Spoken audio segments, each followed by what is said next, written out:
ദൈവനാമം മഹത്വപ്പെടുമാറാകട്ടെ. സമാധാന സന്ദേശത്തിലൂടെ എന്നെ ശ്രദ്ധിക്കുന്ന എല്ലാ പ്രിയപ്പെട്ടവർക്കും വീണ്ടും വരുന്നവനായ ക്രിസ്തുയേശുവിന്റെ നാമത്തിൽ എൻ്റെ സ്നേഹവന്ദനം. അപ്പോസ്തലനായ പൗലോസ് ഗലാത്യ സഭയ്ക്ക് എഴുതിയ ലേഖനം 3-ാം അധ്യായം അതിൻ്റെ 1 മുതലുള്ള ഭാഗങ്ങളിൽ, ആ ബുദ്ധിയില്ലാത്ത ഗലാത്യരെ, യേശുക്രിസ്തു ക്രൂശിക്കപ്പെട്ടവനായി നിങ്ങളുടെ കണ്ണിന് മുമ്പിൽ വരച്ച് കാട്ടിയിരിക്കെ നിങ്ങളെ ക്ഷുദ്രം ചെയ്ത് മയക്കിയത് ആർ? ധന്യനായ പൗലോസ് ഗലാത്യ സഭയോട് ലേഖനം എഴുതുമ്പോൾ താൻ ആത്മാവിൽ പറയുകയാണ്, ഞാൻ നിങ്ങൾക്ക് യേശുക്രിസ്തുവിനെ ക്രൂശിക്കപ്പെട്ടവനായി വരച്ചു കാട്ടി. സഭയിൽ ലേഖനം കൈമാറുമ്പോൾ നമ്മെ വീണ്ടെടുത്ത, നമ്മെ വിടുവിക്കുന്ന യേശുവിൻ്റെ ക്രൂശീകരണത്തെ വരച്ച് കാട്ടിയിട്ട് പൗലോസ് ചോദിക്കുകയാണ്, നിങ്ങളെ ക്ഷുദ്രം ചെയ്ത് മയക്കിയത് ആരാണ്? എൻ്റെ തൊട്ട് താഴോട്ട് പറയുന്നുണ്ട്, നിങ്ങൾ ആത്മാവിൽ ആരംഭിച്ചിട്ട് ജഡത്തിൽ നിങ്ങൾ അവസാനിപ്പിക്കുന്നു.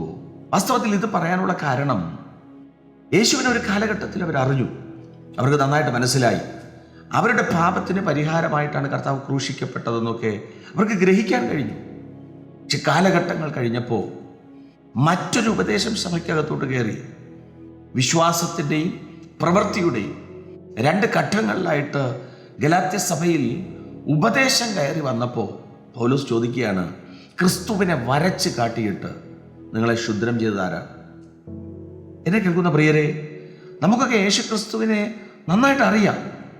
നമ്മുടെ പാപത്തിന് പരിഹാരമായിട്ടാണ് കർത്താവ് കാൽവരിയിൽ തകർക്കപ്പെട്ടതെന്നും ഇതൊക്കെ മനസ്സിലാക്കി ആ യേശു ക്രിസ്തുവിലുള്ള വിശ്വാസത്താൽ സ്നാനമെന്ന കർത്താവിൻ്റെ കൽപ്പനയിലോട്ട് കയറി രക്ഷിക്കപ്പെട്ട് സ്നാനപ്പെട്ട് കർത്താവിൻ്റെ വഴിയെ നടക്കുന്നവരാണ് നമ്മളൊക്കെ. എന്നാൽ ഈ കാലഘട്ടത്തിൽ ഇതെല്ലാം അറിഞ്ഞതിന് ശേഷം വിശ്വാസത്തിൽ നിന്ന് ക്ഷീണിച്ചു പോകുന്ന ഒത്തിരി പേരെ നമുക്ക് കാണാൻ പറ്റും.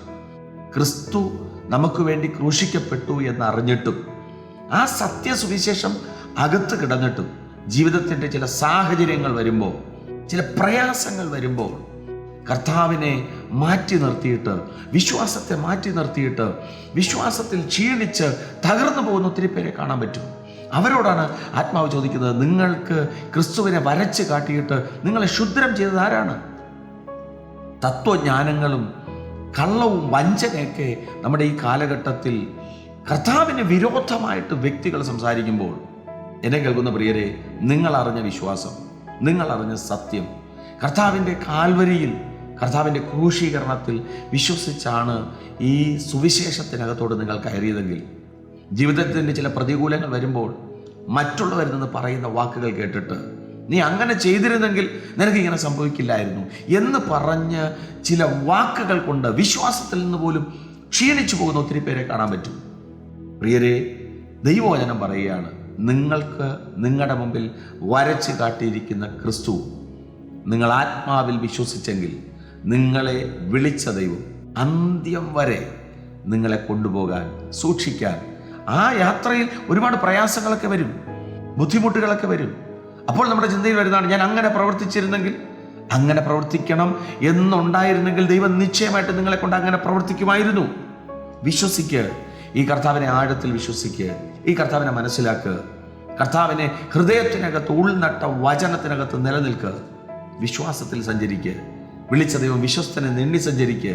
അതിന് വിരോധമായിട്ട് വരുന്ന വാക്കുകളെ ഈ വചനത്തിൻ്റെ അടിസ്ഥാനത്തിൽ ഞാൻ നിങ്ങളോട് പറയാം, ആത്മാവിൽ റിജക്റ്റ് ചെയ്തിട്ട് ജഡത്തിൽ കൊണ്ട് ജീവിതം അവസാനിപ്പിക്കാതെ ആത്മാവിൽ ആരംഭിച്ചത് ആത്മാവിൽ തന്നെ അവസാനിപ്പിക്കാൻ ദൈവം കൃപ ചെയ്യട്ടെ.